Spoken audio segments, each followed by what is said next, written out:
ऐसी किसी संभावना को लेकर न हम चिंतित रहते हैं न विचलित रहते हैं।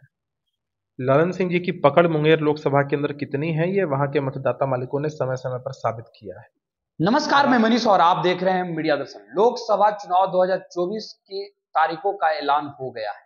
एनडीए ने सीट शेयरिंग भी कर लिया है, लेकिन इंडिया गठबंधन में अभी तक सीट शेयरिंग नहीं हो पाई है। आपको बता दें कि कुख्यात अपराधी अशोक महतो ने विवाह किया है और लालू प्रसाद यादव से मुलाकात भी की है। संभावना ये जताई जा रही है कि जेडीयू के पूर्व राष्ट्रीय अध्यक्ष ललन सिंह के खिलाफ अशोक महतो को उतारा जाएगा। इसी मुद्दे पे बात करेंगे जेडीयू के प्रवक्ता अभिषेक झा जी से। अभिषेक जी, अशोक महतो को आपके पूर्व राष्ट्रीय अध्यक्ष ललन सिंह के खिलाफ जो है मुंगेर से उतारने की संभावना है, क्या लग रहा है? संभावनाओं के हिसाब से हम जवाब नहीं देते हैं, और ऐसी किसी संभावना को लेकर न हम चिंतित रहते हैं न विचलित रहते हैं। ललन सिंह जी की पकड़ मुंगेर लोकसभा के अंदर कितनी है, ये वहां के मतदाता मालिकों ने समय समय पर साबित किया है। और राष्ट्रीय जनता दल के लोग और ये सोचते हैं कि आज भी बिहार में वही दौर है जब आपराधिक पृष्ठभूमि के लोगों को टिकट मिलेगा और ये न किन प्रकारेण वो जीत जाएंगे, तो ऐसा संभव नहीं है। नीतीश कुमार जी ने बिहार का दौर बदल दिया है। अब जनता जागरूक है, ऐसी पृष्ठभूमि के लोगों को कतई पसंद नहीं करती है। कोई भी उम्मीदवार हो महागठबंधन की तरफ से, हम सभी सीटों पर जीतने वाले हैं और मुंगेर लोकसभा सीट पर हमारी जीतों का जो मार्जिन है और बड़ा और बेहतर होगा।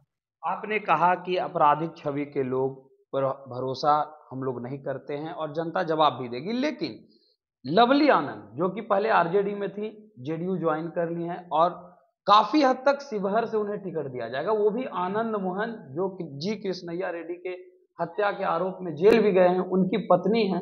कैसे देखते हैं फिर इसे? लवली आनंद जी उम्मीदवार हैं, कितने मुकदमे हैं उन पर जानकारी है आपके पास? जेल गई हैं, जानकारी है आपके पास? आरोप है। अरे भाई, राजनीति में इंडिविजुअल्स को देखा जाता है। आपने अभी एक महिमा मंडन किया एक व्यक्ति का, उसके विषय में बताया, मैंने अपनी बात साफ कह दी। और आप जिनके प्रति संभावना अपनी जाहिर कर रहे हैं, जिन्होंने हमारी पार्टी को ज्वाइन किया है, उनके प्रति आप ये बातें कह रहे हैं, वो तो मसला है ही नहीं। अरे कोई तथ्य, कोई फैक्ट है तो पॉलिटिक्स में इंडिविजुअल्स को देखा जाता है। पशुपति पारस जो कि एनडीए का एक अभिन्न हिस्सा था, सीट शेयरिंग हुआ लेकिन उन्हें जीरो पर आउट कर दिया गया। यहां तक कि केंद्रीय गृह मंत्री ने यह कहा कि अब संभावनाओं का दौर नहीं है, अब कोई समझौता नहीं किया जा सकता है। एक अभिन्न हिस्से को एनडीए गठबंधन से अलग करना कहां तक सही लगता है? देखिए, ये सारा मसला हमारे चैप्टर से बाहर का है। भाजपा का शीर्ष नेतृत्व सारे मसले को देख रहा है, लगातार देख रहा है, और जो भी परिस्थितियां रही उसके हिसाब से निर्णय हुआ है।